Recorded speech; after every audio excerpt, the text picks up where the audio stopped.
कर रही हूँ नमकीन गोश्त बनाने का तरीका। आप ये मटन या बीफ कोई सा भी गोश्त ले सकते हैं। तो ये मज़ेदार सा गोश्त मैंने किस तरह बनाया है, बहुत कम मसालों के साथ और बहुत मज़े का। तो चलिए देखते हैं। नमकीन गोश्त बनाने के लिए मैंने 1 किलो मटन लिए। इसमें बहुत कम मसाले डलते हैं, कुछ ज़्यादा चीज़ें नहीं डालनी पड़ती। आप देखते जाएँ कि मैं क्या क्या डालती हूँ। 4 टेबल स्पून ऑयल मैंने रखा है पैन में और 1 टेबल स्पून अदरक और लहसुन का पेस्ट डाल दिए।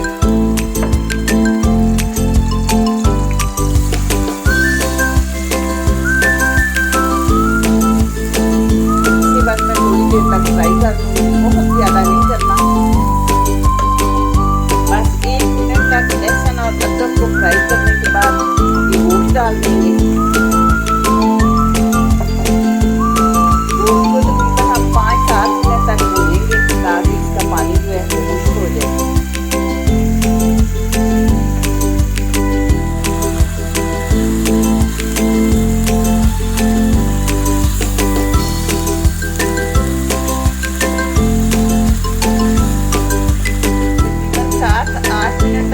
के बाद अब मैं इसमें डाल देंगे 1 कप पानी और इसे मैं बिल्कुल लो आंच पे गलने के लिए रख दूँगी।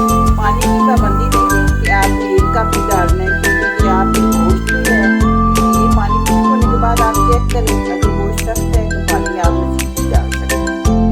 अब मैंने ऊपर से ढक के इसे पकने के लिए रख दिया है। दरमियान में इसे देखती रहूँगी कि पानी कुछ ना हो जाए और जब गोश्त चलेगा आपके पानी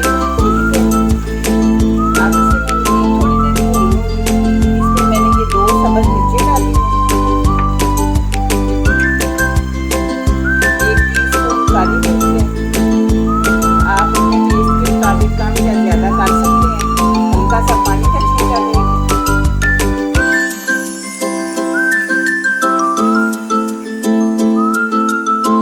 ये 1 टीस्पून पिंक सॉल्ट डाल रही हूँ। अगर आपके पास पिंक सॉल्ट नहीं है तो आप जो घर में यूज़ करते हैं वो डाल सकते हैं।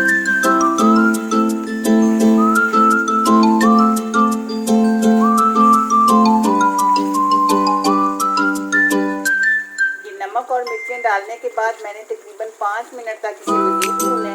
अब गोश्त हमारा तैयार हो चुका है, मैं फ्लेम ऑफ कर दूँगी। ये नमकीन गोश्त हमारा तैयार हो चुका है। आपने देखा इसमें सिर्फ चंद मसाले डले हैं और वैसे भी गर्मियों में इस तरह की चीज़ें जो कम मसालों वाली हों बहुत अच्छी लगती हैं और ये गोश्त बहुत मज़े का बनता है सिर्फ चंद मसालों के साथ। आपने मुझे बताना है